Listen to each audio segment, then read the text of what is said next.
អ្នកគ្នាឥឡូវយើងចូលដល់ជំនាន់ទី2ហើយដោយសារតែវាមានច្រើនវគ្គពេក admin សុំកាត់វាចេញជា3ភាគច្រើនវគ្គពេកចូលក្នុងវីដេអូតែមួយវាខ្លាចអត់សូវមានគុណភាពអញ្ចឹងយើងនឹងសម្រាយអំពី Code Veronica ជាមួយនឹង Resident Evil វគ្គ4ជាមុនសិនហើយនៅក្នុងជំនាន់ទី2ហ្នឹងអ្នកគ្នាយើងនឹងឃើញមេរោគថ្មីជាច្រើនប្រភេទដែលចេញមកពីតំបន់ផ្សេងគ្នាផ្លិតឡើងនៅក្នុងគោលបំណងតែមួយទេគឺដណ្ដើមធ្វើជាអ្នកគ្រប់គ្រងធ្វើជាម្ចាស់ពិភពលោកមួយនេះសាច់រឿងនៅក្នុងវគ្គ Code Veronica ហ្នឹងគឺជាភាគបន្តនៃ Resident Evil វគ្គ2ដែលអស់រយៈពេលជាង3ខែកន្លងមកហើយ Claire Redfield ហ្នឹងក៏នៅតែបន្តស្វែងរក Chris ដែលជាបងប្រុសរបស់ខ្លួនហ្នឹងមិនទាន់ឃើញទេហើយគាត់ក៏បានចូលជ្រៅ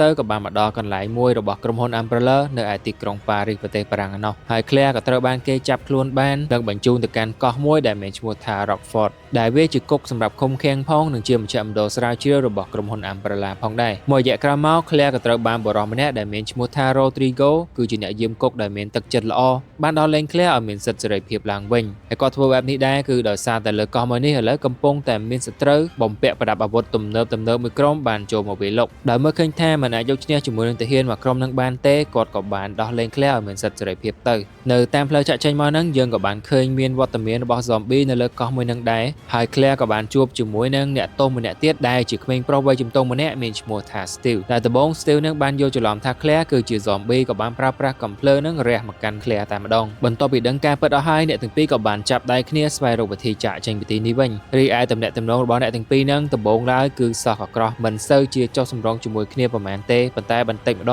ងក៏ចាប់ផ្ដើមយល់ពីគ្នាឈានទៅដល់ស្នេហាទៀតផងហើយ Claire ក៏បានមកដល់បន្ទប់មួយរបស់ Umbrella ដែលនៅក្នុងបន្ទប់ហ្នឹងគេបានប្រើប្រាស់សម្រាប់តាមដានរាល់សកម្មភាពរបស់បងប្រុសខ្លួន Chris ព្រមទាំងមានទីតាំងអាស័យដ្ឋានរបស់ Chris ទៀតផងដូច្នេះវាគឺជាឱកាសមួយដែលល្អដើម្បីតាក់ទងបងប្រុសរបស់ខ្លួនហើយគាត់ក៏បានពឹងឲ្យ Leon នឹងជួយស្វែងរកនិងផ្ដល់ដំណឹងមួយនេះជូនទៅកាន់ Chris ហើយ Claire ក៏បានមើលឃើញវីដេអូមួយដែលបានបង្ហាញពីប្រវត្តិរបស់គ្រួសារត្រកូល Ashford ដែលជាគ្រួសារធំមួយនៅក្នុងចំណោម3ដែលបានចូលរួមក្នុងការបង្កើតក្រុមហ៊ុន The Umbrella នេះឲ្យកើតមានឡើងហើយនៅក្នុងហ្នឹងគឺមាន Edward Ashford, Dr. Marcus ហើយនិង Spencer ហើយ Edward Ashford ហ្នឹងគឺត្រូវបានស្លាប់យ៉ាងអាថ៌កំបាំងគ្មាននរណាគេដឹងឡើយស្រួលហ្នឹងគឺត្រូវបានសម្លាប់ដោយ Spencer ទៀតក៏អាចថាបានដែរដោយសារតែគាត់បានស្លាប់បន្ទាប់ពីរកឃើញមេរោគថ្មីម្យ៉ាងដែលហៅថា progenitor ហើយមេរោគនឹងឯងគឺ Dr. Marcus យកវាទៅប្រើប្រាស់ជាមួយនឹងសត្វឆ្លើបង្កើតបានជា T-virus កាលពីដំបូងហ្នឹងចំណែកកូនប្រុសរបស់ Edward ដែលមានឈ្មោះថា Alexander ក៏ជាអ្នកវិទ្យាសាស្ត្រមួយរូបដែរដែលគាត់ព្យាយាមបង្កើតគម្រោងមួយទៀតមានឈ្មោះថា Code Veronica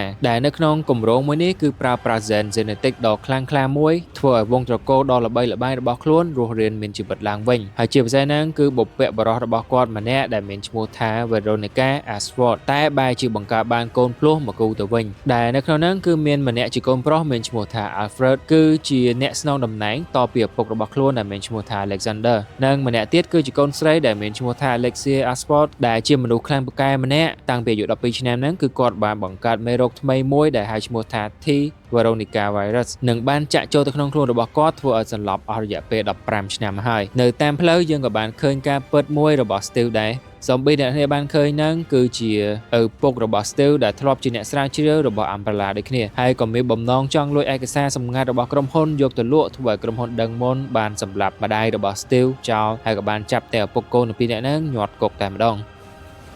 He was my father. What? ហើយអ្នកនាង Claire ក៏បានជួបជាមួយនឹង Wesker ដែលនៅរស់ទេហើយម្ដងនេះគឺមានសមត្ថភាពអស្ចារ្យខុសពីមនុស្សធម្មតាទៅទៀតហើយមូលហេតុហ្នឹងគឺវាវែងឆ្ងាយដែរហើយនឹងមានរឿងក្រោយខ្នងជាច្រើនមែនទែន Founder របស់ក្រុមហ៊ុន Umbrella ម្នាក់ដែលមានឈ្មោះថា Spencer ហ្នឹងគាត់គឺមានគម្រោងផែនការមួយតាំងពីយូរមកហើយដែលមានឈ្មោះថា The Wesker Project ដែលនៅក្នុងគម្រោងហ្នឹងគឺធ្វើយ៉ាងណាបង្កើតពូជមនុស្សមួយប្រភេទដែលអាចមានសមត្ថភាពអស្ចារ្យមានកម្លាំងខ្លាំងក្លាអាចរត់បានលឿនរហ័សហើយមួយទៀតគឺអាចព្យាបាលមុខរបួសដោយខ្លួនឯងបានផងដែរនិយាយរួមនេះវាដូចជា super hero អញ្ចឹងហើយ Spencer នឹងជ្រើសរើសយកតែម្នាក់ទេដើម្បីយកមកធ្វើជាកូនចៅរបស់គាត់ក្នុងការដឹកនាំពិភពលោកមួយហ្នឹងចំណែកឯបេក្ខជនដែលក្រុមហ៊ុន Umbrella បានជ្រើសយកមកហ្នឹងគឺមានចំនួនតិចទេហើយក្នុងហ្នឹងគឺមាន Albert Wesker គឺជាបេក្ខជនមួយរូបក្នុងហ្នឹងដែរហើយអ្នកគ្នាប្រហែលឆ្ងល់ហើយហេតុអីបានគាត់នៅរស់ ដោយសារការពីវគ្គមួយហ្នឹងអ្នកនេះបានឃើញគាត់បានចាក់ថ្នាំអីម្យ៉ាងចូលទៅក្នុងដៃរបស់គាត់ហ្នឹងមុនពេលដែលគាត់បានបកអាក្រាតខ្លួនឯងហើយថ្នាំមួយហ្នឹងឯងគឺបានផ្ដល់ឲ្យដោយក្រុមហ៊ុន Umbrella ហើយវាក៏ជាថ្នាំមួយចេញមកពីគម្រោងរបស់ The Wesker Project ហ្នឹងឯងចឹងអ្នកនេះថ្នាំមួយហ្នឹងឯងវាបានជួយសង្គ្រោះជីវិតរបស់ Albert Wesker ហ្នឹងឲ្យរស់ឡើងវិញហើយក៏មានសភាពខ្លាំងក្លាខុសពីមនុស្សធម្មតាទៅទៀតឈុតបន្តមកទៀត Claire ជាមួយនឹង Steve ក៏បានជួបជាមួយនឹងកូនភ្លោះម្នាក់ដែលមានឈ្មោះថា Alfred ដែលមានសតិមិនសូវជាប្រក្រតីប្រមាណទេហើយក៏ចូលចិត្តខ្លាយបន្លំធ្វើជាបងប្អូនស្រីរបស់ខ្លួន Alexia ទៅវិញទាំងការតែងខ្លួនក៏ដូចជាសម្លេងក៏បដូរទៅតាមនឹងដែរ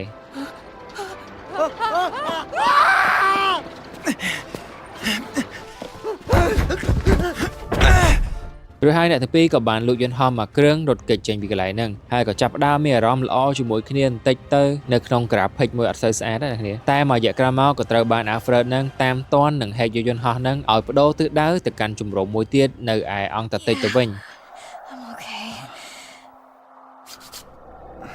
Latitude 82 degrees 17 minutes south. We're at the South Pole. What? ហើយទាំងពីរនាក់ហ្នឹងក៏បានជួបជាមួយនឹង Alfred ម្ដងទៀតហើយក៏បានយកឈ្នះទៅចំណែក Alexia វិញក៏បានដឹងខ្លួនឡើងវិញដែរបន្ទាប់ពីសន្លប់អស់រយៈពេល15ឆ្នាំហើយនិងបានប្រែខ្លួនក្លាយទៅជាមនុស្សមួយដែលមានសមត្ថភាពអស្ចារ្យអាចបញ្ជារុក្ខជាតិដ៏ធំមួយដេញចាប់ Claire ជាមួយនឹង Steve យកមកវិញវាដូចជា Poison Ivy នៅក្នុង Batman អញ្ចឹងSteve!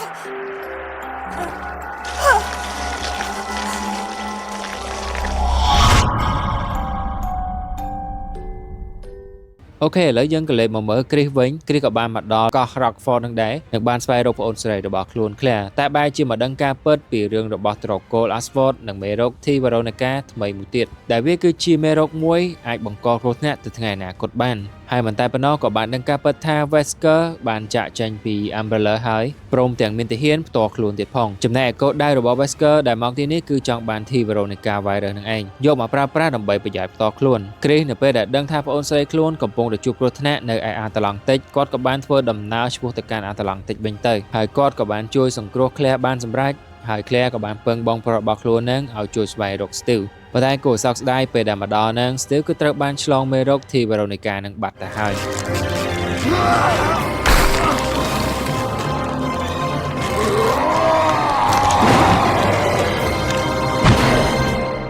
ហើយមិនយូរប៉ុន្មាន Steve ក៏គាត់អាចគ្រប់គ្រងខ្លួនឯងបាននិងបង្វែរទិសដៅមកប្រយុទ្ធជាមួយនឹង Alexia វិញប៉ុន្តែ Alexia គឺមានសមត្ថភាពខ្លាំងក្លាពេកដែលធ្វើឲ្យ Steve នឹងមិនអាចទ្រាំទ្របានឡើយនិងស្លាប់នៅកន្លែងនឹងតែម្ដង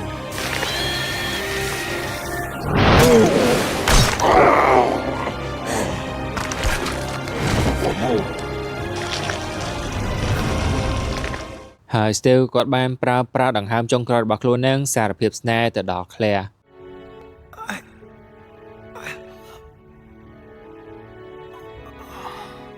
យើងងាកមកមើល Wesker វិញគាត់កំពុងតែព្យាយាមប្រយុទ្ធជាមួយនឹង Alexia ហើយដើម្បីយកមេរោគហ្នឹងប៉ុន្តែក៏លេចធ្លាយវត្តមានរបស់ Chris ដែលកំពុងតែខ្លាមើលដូច្នេះ Wesker ក៏បានបង្វែរដែនឲ្យ Alexia ហ្នឹងផ្ដោតទៅលើ Chris វិញហើយគាត់ក៏បានឈៀតពេលហ្នឹងរត់ចេញបាត់ទៅ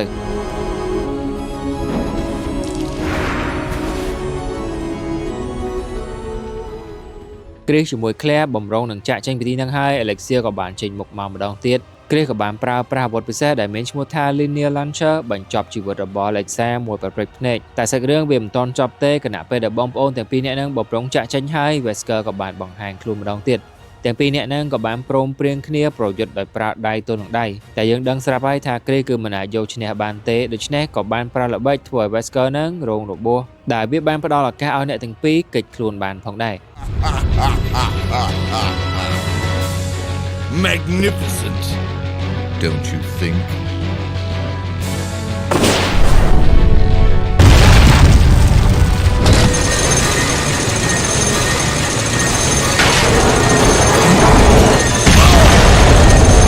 ហើយ Wesker ក៏បានសន្យាដែរថាបើសិនជាជួប Chris ម្ដងទៀតវាគឺជាលើកចុងក្រោយហើយនឹងបានចេញទៅយកមេរោគ T Veronica ហ្នឹងបានសម្រេចចេញពីក្នុងសាកសពរបស់ Steve វិញ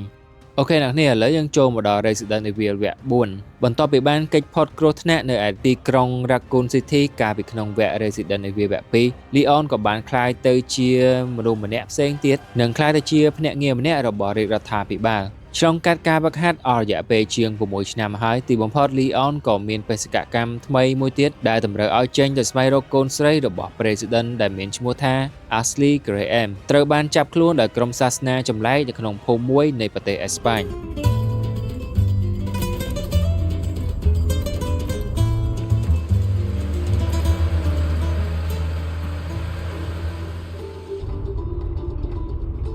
So tell me. នៅតាមផ្លូវហ្នឹងមានសមាជិកម្នាក់សុំចុះទៅបត់ជើងហើយក៏បាត់ខ្លួនឈឹងមិនឃើញត្រឡប់មកវិញសោះហើយ Leon ក៏បានចុះទៅស្វែងរកទៅស្រាប់តែឃើញសាកសពរបស់គាត់នៅក្នុងផ្ទះរបស់បុរសម្នាក់ថែមទាំងឮសូរសំឡេងស្រែកឲ្យជួយរបស់គ្នាគាត់ម្នាក់ទៀតដែលនៅក្នុងឡាន What's your situation? ហើយនៅក្នុងផ្ទះបុរសម្នាក់ហ្នឹង Leon ក៏បានមើលឃើញរូបថតនិងទីតាំងមួយដែលគួរសង្ស័យទាក់ទងពីការចាប់ចម្រិត Ashley នឹងឯងគាត់ក៏បានផ្ដល់ព័ត៌មានទាំងអស់ហ្នឹងជូនទៅដល់ក្រុមការងាររបស់គាត់ដែលមានឈ្មោះថា Rooks ហើយមិនទាន់បានយូរប្រហែលផងអ្នកភូមិទាំងអស់ហ្នឹងក៏ចាប់ផ្ដើមព្រួតដៃគ្នាប៉ុនប៉ងសម្រាប់ Leon ហើយម្នាក់ៗនៅក្នុងដៃហ្នឹងគឺមានទាំងកាំបិតមានទាំងបថៅ Let myself out.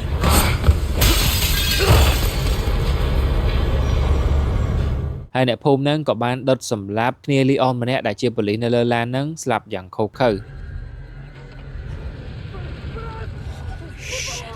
មួយស្ទុះក្រោយមកបន្ទាប់ពីឮសូរសំឡេងកណ្ដឹងបានបន្លឺឡើងអ្នកភូមិទាំងអស់ហ្នឹងស្រាប់តែទម្លាក់អាវុធចុះចូលទៅក្នុងព្រះវិហារបាត់ទៅហាក់ដូចជាមិនមានរឿងអ្វីកើតឡើងចឹង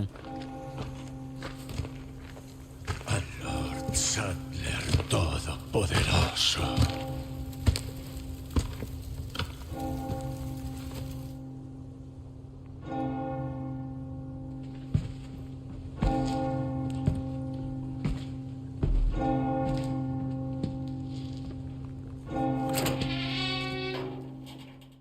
ហើយ Leon វិញក៏បានបន្តស្វែងរក Ashley នៅក្នុងភូមិមួយហ្នឹងនឹងបានជួបជាមួយនឹងបុរសម្នាក់ទៀតដែលត្រូវបានចាប់ខ្លួនដែរមានឈ្មោះថា Louis Serra ហើយគាត់ក៏ជាតួអង្គមួយដែលសំខាន់នៅក្នុងវគ្គ4នឹងផងដែរមិនទាន់ទាំងជួយស្រាយចំណង Louis ផងស្រាប់តែចេញវត្តមានរបស់បុរសម្នាក់ដែលមានឈ្មោះថា Mendes ដែលគាត់គឺជាមេភូមិមួយដែលមានអំណាចមានកម្លាំងខ្លាំងក្លានិងបានចាក់ប៉ារ៉ាសិត Plaga ចូលទៅក្នុងខ្លួនរបស់ Leon ទៀតផងចឹងអ្នកគ្នានៅក្នុងវគ្គហ្នឹង Zombie គឺមិនសូវជាមានវត្តមានដូចមុនឡើយដោយសារតែ6ឆ្នាំកន្លងមកហ្នឹងមេរោគគឺវាបានវិវត្តខ្លាំងមែនតើដែលឥឡូវហ្នឹងមេរោគផ្សេងៗជាច្រើនត្រូវបានគេយកមកប្រើប្រាស់ដើម្បីទទួលបានថាមពលពិសេសទៅវិញនៅពេលដែលដឹងខ្លួនឡើងវិញអ្នកទាំងពីរក៏បានជាប់ច្រវាក់ឃុំឃាំងបាត់ទៅហើយ Louis ក៏បានសួរដេញដោលទៅកាន់ Leon ទៅហើយក៏បានដឹងថា Leon មកទីនេះគឺដើម្បីស្វែងរកក្មេងស្រីម្នាក់ដែលខ្លួនបានប្រទះឃើញពីមុនមកដែរចឹងគាត់ក៏បានប្រាប់ថាក្មេងស្រីហ្នឹងគឺត្រូវបានគេយកទៅកាន់ព្រះវិហារមួយកន្លែងបាត់ទៅហើយអ្នកទាំងពីរក៏បានគេចផុតពីការជាប់ច្រវាក់ផងដែរ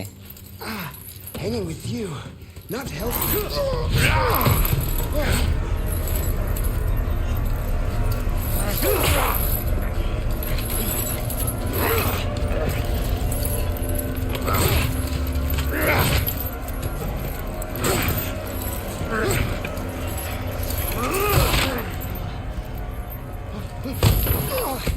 នៅពេលដែល Leon កំពុងតែស៊ើបអង្កេតស្វែងរកតម្រុយបន្ថែមស្រាប់តែជួបជាមួយនឹងលោកមេភូមិនឹងម្ដងទៀតហើយយើងក៏បានមើលឃើញពីសកម្មភាពនិងកម្លាំងជាក់ស្ដែងរបស់គាត់គឺស្តីនឹង Tyrant ដែរអ្នកនាងកន្លែងដែរយើងក៏បានឃើញថា Leon គឺត្រូវបានប៉ារ៉ាសិតដែលចាក់ចូលក្នុងខ្លួនគាត់នឹងចាប់ដើមធ្វើទុកហើយ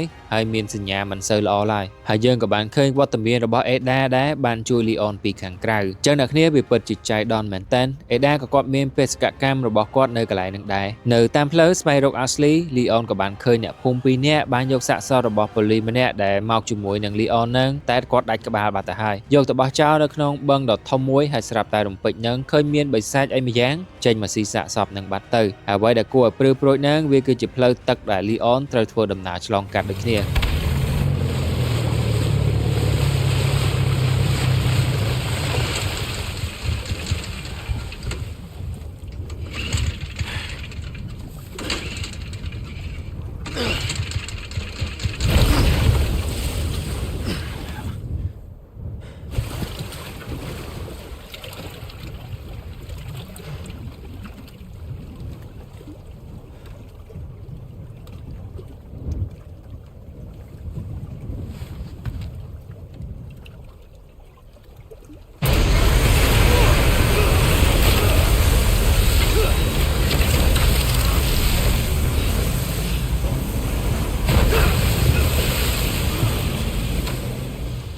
បន្ទាប់ពីអាចយកឈ្នះទៅលើបិសាចទឹកមួយនឹងហើយ Leon ក៏ចាប់ផ្ដើមធ្វើទុកក្អួតចេញឈាមនិងសន្លប់ផងដែរនៅពេលដែលដឹងខ្លួនឡើងវិញ Leon ក៏បានធ្វើដំណើរបន្តទៀតទៅហើយក៏បានឃើញថា Ashley នៅក្នុងព្រះវិហារមួយនឹងពិតប្រាកដមែនហើយយើងក៏បានឃើញពីបុរសសម្ងាត់ម្នាក់គឺជាមេខ្លោងនៅពីក្រោយរឿងទាំងអស់ហ្នឹងមានឈ្មោះថា Settler ហើយគាត់នឹងឯងគឺជាអ្នកបញ្ជាកូនចៅអ្នកភូមិទាំងអស់ហ្នឹងដែលឆ្លងប៉ារ៉ាស៊ីតមួយហ្នឹងឲ្យដេញចាប់ Leon ជាមួយនឹង Ashley យកមកវិញខណៈពេលដែលគាត់បញ្ជាកូនចៅរបស់គាត់ហ្នឹង Leon ជាមួយ Ashley រួមទាំង Edda នៅកន្លែងផ្សេងមួយទៀតហ្នឹងក៏បានស្ដាប់ឮការបញ្ជាហ្នឹងបន្តិចបន្តួចដែរហើយចាប់ពីពេលហ្នឹងទៅអ្នកគ្នា Leon ក៏បានក្លាយទៅជាអាណាព្យាបាលមួយមើលថែ Ashley ដើម្បីរកផ្លូវចាក់ចេញពីទីនេះហើយបន្តិចក្រោយមកហ្នឹងអ្នកទាំងពីរក៏បានជួបជាមួយនឹង Levi ម្ដងទៀតហើយដែលគាត់បានចេញមកជួយនឹងប្រយុទ្ធតតាំងជាមួយនឹងអ្នកភូមិទាំងអស់ហ្នឹងនៅពេលដែលគាត់ឃើញថា Ashley ចាប់ដើមក្អួតចេញឈាមហើយវាដូចជាការៈរបស់ Leon នៅលើទុកមិនអញ្ចឹង Levi ក៏គាត់បានប្រាប់ថានេះហើយគឺជាដំណាក់កាលដំបូងនៃការធ្វើទុករបស់ប៉ារ៉ាស៊ីត Plaga ប្រសិនបើមិនដកវាបានទាន់ពេលវេលាទេ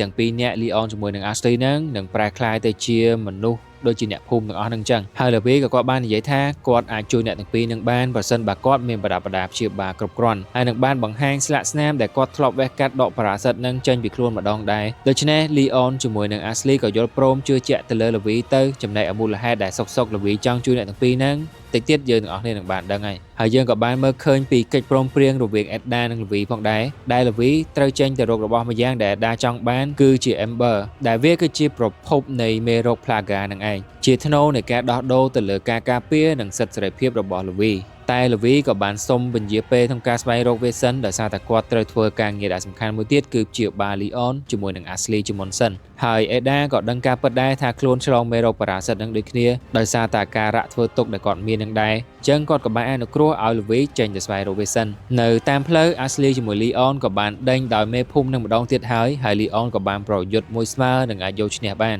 រីឯទំនាក់ទំនងរបស់អ្នកទាំងពីរនាក់នេះក៏ចាប់ផ្ដើមល្អទៅទៀតហើយតែមិនដល់ថ្នាក់ស្រឡាញ់គ្នាណា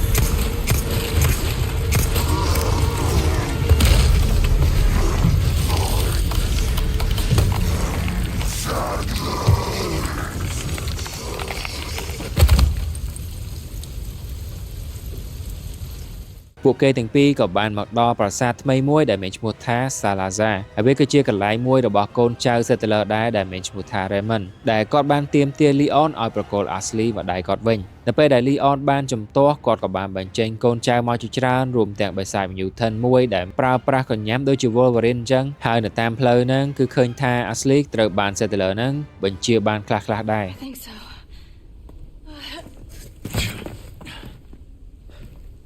Instead of worrying about her, worry about your own skin.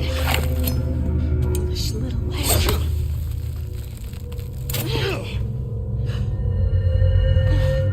នៅក្នុងការផ្សងព្រេងរបស់ Leon នៅទីនេះក៏បានជួបជាមួយនឹង Edda ដែល6ឆ្នាំមកហើយទើបតែបានបង្ហាញវត្តមានជាលើកដំបូងទេដែលធ្វើឲ្យបេះដូងរបស់ Leon ហ្នឹងគឺចាប់ផ្ដើមរង្គោះរង្គើបន្តិចហើយ Interesting.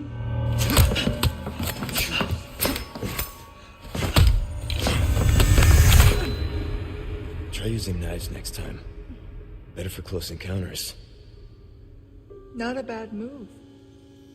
Very smooth. ហើយយើងងាកមកមើលពី Leon ជាមួយនឹង Ashley វិញអ្នកទាំងពីរក៏បានជួបគ្រោះថ្នាក់ម្ដងទៀតដែល Leon បានជាប់ឃុំឃាំងចំណែកឯ Ashley វិញក៏បានព្យាយាមរកវិធីសង្គ្រោះ Leon វិញដែរជួយ Leon បានហើយប៉ុន្តែគួរសោកស្ដាយក៏ត្រូវបានបិសាចធំមួយចាប់យកទៅបាត់ហើយ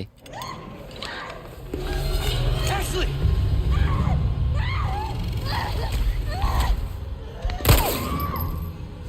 ហើយ Edda ក៏បានមើលឃើញពីចម្ងាយដូចគ្នា Leon ក៏បានចេញទៅរក Ashley ប៉ុន្តែនៅតាមផ្លូវហ្នឹងក៏បានជួបជាមួយនឹង Levi ម្ដងទៀតដោយសារតែភាពងឿងឆ្ងល់របស់ខ្លួន Leon ក៏បានសួរដេញដោលទៅកាន់ Levi ទៅថាហេតុអីបានចង់ជួយសង្គ្រោះខ្លួនម្ល៉េះហើយយើងក៏បានដឹងការពិតថា Levi ពីមុនមកគឺជាអ្នកវិទ្យាសាស្ត្រដ៏ខ្លាំងពូកែម្នាក់ប្រចាំអឺរ៉ុបតែម្ដងនិងបានធ្លាប់ជួយធ្វើការងារ Settler ហ្នឹងក្នុងការបង្កើតប៉ារ៉ាស៊ីតថ្មីហ្នឹងប៉ុន្តែបន្ទាប់ពីដឹងគម្រោងផែនការរបស់ Settler ហើយដែលចង់គ្រប់គ្រងពិភពលោកមួយហ្នឹងគាត់ក៏មានវិបដិសារីខ្លាំងមែនទែនហើយជាការលុបលាងទោសកំហុសរបស់ខ្លួនគាត់ក៏ព្យាយាមប្រឹងប្រែងក្នុងការបង្កើតថ្នាំព្យាបាលឡើងវិញតែមិនទាន់បានជោគជ័យឡើយថ្នាំរបស់គាត់ដែលមានពេលនេះគឺវាគ្រាន់តែជួយកាត់បន្ថយមួយកម្រិតតែប៉ុណ្ណោះតែវាធ្វើឲ្យប៉ារ៉ាស៊ីតនៅក្នុងខ្លួនរបស់អ្នកជំងឺហ្នឹងរឿងស្ងប់ស្ងាត់មកបន្តិចទៅចំណែករឿងដែលនៅពីក្រោយខ្នងនៃការបង្កើតថ្នាំមួយហ្នឹងគឺជាការជួយជ្រោមជ្រែងរបស់ Edda ទាំងអស់អ្នកគ្នាតែ Edda បានចេញទៅស្វែងរកគ្រឿងផ្សំមកឲ្យ Levi ហើយ Edda ពិតជាសំណាងមែនទែនដែលទទួលបានថ្នាំព្យាបាលពី Levi ទាន់ពេលវេលា ដែលធ្វើឲ្យគាត់នឹងក្អួតចេញប៉ារ៉ាសិតមកខាងក្រៅតែម្ដងខុសពី Leon ជាមួយនឹង Ashley ដែលប៉ារ៉ាសិតនឹងវារីកធំហើយអញ្ចឹងទៅមិនអាចក្អួតចេញមកបានទេអូខេអញ្ចឹងល្វីក៏គាត់បានប្រាប់មក Leon ទៀតថាគាត់មានមធ្យោបាយក្នុងការព្យាបាលមួយទៀតផងដែរដែលវាស្ថិតនៅក្នុងបន្ទប់ធ្វើការរបស់គាត់ឯណោះចំណែកឯរឿងដែលគួរឲ្យសោកសៅហ្នឹងគឺល្វីត្រូវបានស្លាប់ក្រោមកម្តាប់ដៃរបស់ Jack Krauser បាត់ទៅហើយ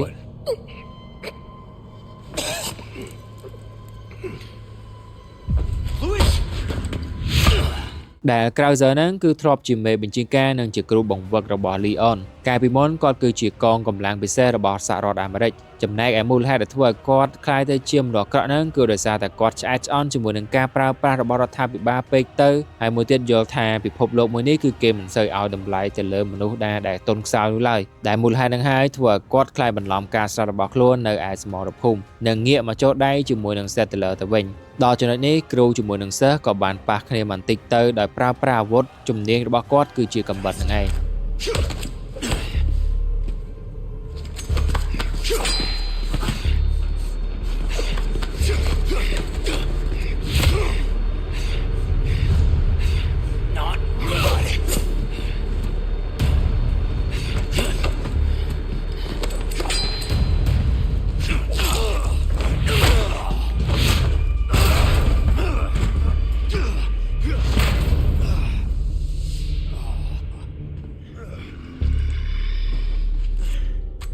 នៅក្នុងដំណាក់កាលជីវិតចុងក្រោយរបស់ Levi គាត់ក៏បានប្រកល់ទូនាទីរបស់គាត់ឲ្យទៅកាន់ Leon ដែលត្រូវធ្វើជាអ្នកដកយកប៉ារ៉ាសិតហ្នឹងចេញពីក្នុងខ្លួនទៅវិញអូខេឥឡូវយើងក៏លេចមកមើល Ada វិញ Ada ក៏បានចេញមករក Levi ដើម្បីយក Amber តែក៏បានឃើញថា Krauser ហ្នឹងបានសម្លាប់ Levi បាត់ទៅហើយនិងបានយក Amber ហ្នឹងទៅកាន់មេរបស់គាត់ Settler ហើយ Ada ហ្នឹងក៏បានចេញទៅតាមយកមកវិញដែរនិងបានជួបជាមួយនឹង Wesker ម្ដងទៀតហើយ Wesker ក៏បានបដូរគម្រោងផែនការទី2ហើយដែលតម្រូវឲ្យ Ada ហ្នឹងចូលទៅក្នុងបន្ទប់ monitor ដ៏ធំមួយនៅក្នុងកោះមួយហ្នឹងដើម្បីបើកមុខងារ Self Destruction កំទេចកោះមួយនេះចោលតែម្ដងហើយមិនខ្វល់សូម្បីតែជីវិតរបស់ Ashley ដែលជាកូនស្រីរបស់ប្រធានាធិបតីនោះឡើយតែ Ada បានកាត់បន្ថយកម្លាំងនៃការផ្ទុះនឹងមិនឲ្យវាខ្លាំងពេកដោយអ្វីដែល Wesker ចង់បាននោះឡើយ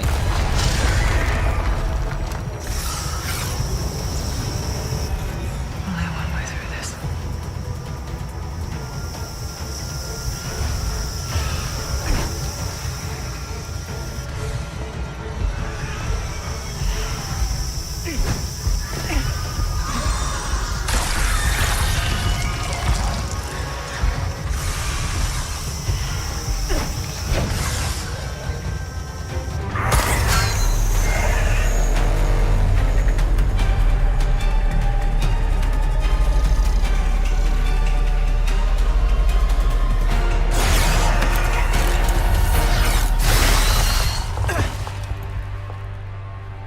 Always have an out.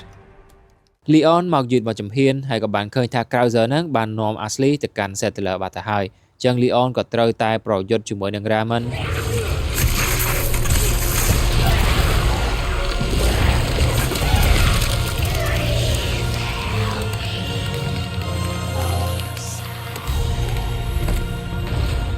នៅពេលដែលឈ្នះហើយក៏បានចេញទៅរក Ashley បន្តហើយក៏បានឃើញវត្តមានរបស់ Ada នៅនឹងដែរជាងអ្នកទាំងពីរក៏បានធ្វើដំណើរតាមទូកមួយនឹងជាមួយនឹងគ្នាទៅហើយជាឱកាសហ្នឹងដែរ Leon ក៏បានសួរមកកាន់ Ada ត្រង់ថាតើ Ada បានផ្លាស់ប្ដូរដែរឬទេឬក៏នៅដូចពីមុនក្នុងន័យថាតើ Ada នៅតែកុហកបោកប្រាស់ Leon ដើម្បីយកមកប្រើដោយការពីមុនទេឬក៏នៅក្នុងន័យមួយទៀតថាតើនៅមានចិត្តស្រឡាញ់ Leon ដោយការពីមុនទៀតទេអញ្ចឹងអ្នកគ្នាមនុស្សស្រីគឺរៀងពិបាកយល់បន្តិចមែនម្ដងធ្វើដោយស្រឡាញ់ទៅម្ដងធ្វើដោយធម្មតាប៉ុន្តែនៅពេលដែលយើងសង្កេតមើលទង្វើរបស់ Ada យើងក៏បានដឹងថា Ada តែងតែលេចមុខមកជួយ Leon គ្រប់ពេលវេលាបើទោះបីជាគាត់មិនទទួលបានផលចំណេញអីពី Leon ក៏ដោយហើយចឹងអ្នកគ្នាកាត់ន័យមើលយល់ខ្លួនឯងមកទៅព្រោះអីចិត្តមនុស្សស្រី admin ក៏សម្រាយមិនចេញដែរ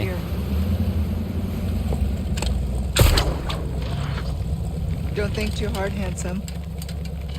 See you later.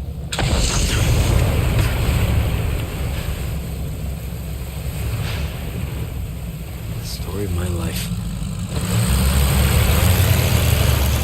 Leon ក៏បានជួបជាមួយនឹង Ashley ហើយដែលត្រូវគេឃុំឃាំងហើយគាត់ក៏បានប្រើប្រាស់ថ្នាំដើម្បីទប់ស្កាត់ការរាលដាលនៃប៉ារ៉ាសិតមួយនឹងដែរហើយលើកនេះដែរពួកគេក៏បានជួបជាមួយនឹង Settler ដោយផ្ទាល់ហើយ Settler នឹងក៏បានបញ្ជាឲ្យ Ashley នឹងបាញ់សម្លាប់ Leon តែ Ashley នៅតែព្យាយាមប្រឆាំងខ្លាំងមែនទែន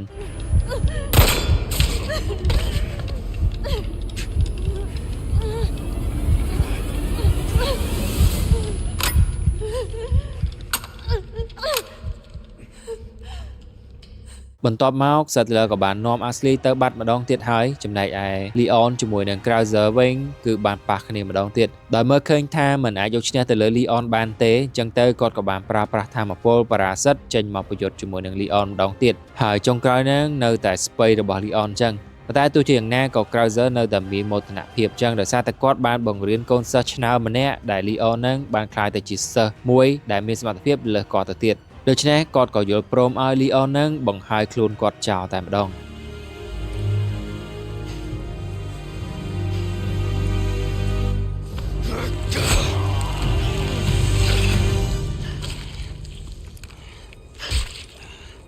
I dreamed well. Leon. បន្ទាប់មក Leon ក៏បានរកឃើញ Ashley ម្ដងទៀតហើយក៏ត្រូវបាន Sattler នឹងបង្អាក់សកម្មភាពដែរហើយ Ada ក៏បានចេញមកជួយម្ដងទៀតតែធ្វើឲ្យ Leon នឹងមានពេលវេលាគ្រប់គ្រាន់ក្នុងការនាំយក Ashley ចេញពីទីនេះហើយ Ada វិញក៏បានប្រយុទ្ធមួយស្មើជាមួយនឹង Sattler ដែរដើម្បីដណ្ដើមយក Amber នឹងមកវិញតែក៏ទទួលបានបរាជ័យផងដែរនៅតាមផ្លូវ Leon ក៏បានប្រឹងប្រែងជំនះទៅលើបរាសិតដែលនៅក្នុងខ្លួនរបស់គាត់នឹងកំពុងតែធ្វើទុកខ្លាំងមែនទែនហើយចុងក្រោយក៏បានប្រើប្រាស់ម៉ាស៊ីនដែល Levi បង្កើតមកនឹងដែលវាប្រើប្រាស់ laser សម្រាប់បរាសិតនៅក្នុងខ្លួនរបស់ជនរងគ្រោះចឹង Ashley ត្រូវបានព្យាបាលដោយ Leon ហើយ Leon វិញក៏ត្រូវបាន Ashley ជួយព្យាបាលដូចគ្នា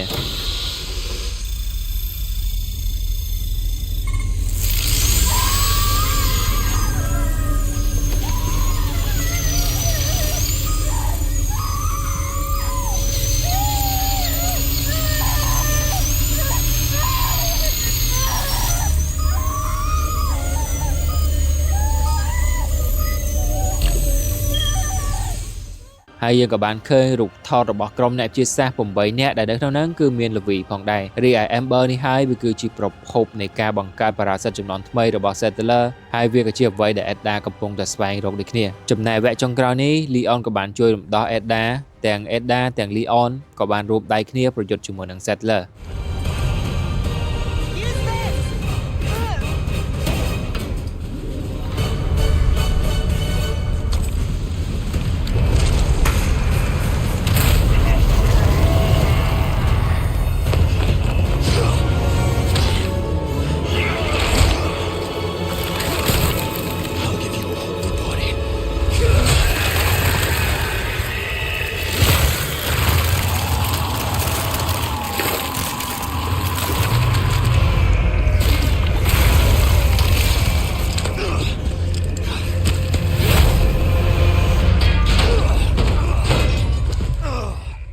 បន្ទាប់ពីយកឈ្នះហើយក្រាស់របស់ Leon ក៏បានយក Amber នឹងចាក់ចេញទាំងប្រងើយតែម្ដងនិងបានបោះសោម៉ូតូទឹកមួយឲ្យទៅកាន់ Leon ហើយដូចគ្នាដែរវគ្គមុនគឺនៅពេលដែលចាក់ចេញហ្នឹងកន្លែងមួយហ្នឹងគឺត្រូវតែផ្ទុះខ្ទេចតែម្ដងហើយលើកនេះគឺជាស្នាដៃរបស់ Ada នឹងឯងហើយ Leon ជាមួយ Ashley ក៏បានរត់ចេញពីទីហ្នឹងបានដោយជោគជ័យ You alright? I'm not sure that was insane.